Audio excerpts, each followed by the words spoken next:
খবরদার রান্নার বদনাম করবেন না কখনো। রান্নার বদনাম করেন নাকি?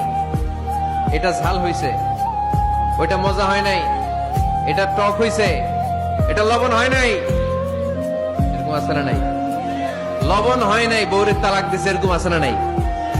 আহা, রান্না একটু ভালো হয় নাই, ঝাল হয়ে গেছে বেশি, বউরে মায়ের সুদ, এরকম ডাকাইতে আছে না নাই? মা আবা রাসূলুল্লাহ সাল্লাল্লাহু আলাইহি ওয়াসাল্লাম তুআমান ক্বাত্তু, আল্লাহর হাবিব সাল্লাল্লাহু আলাইহি ওয়াসাল্লাম কখনো কোন রান্নার বদনাম করতেন না। ইনিশতাহাহু আকালাহু, বুখারীর বর্ণনা। ভাল লাগলে খেতেন, ভাল লাগতেছে আরো খেতেন, আরো খেতেন।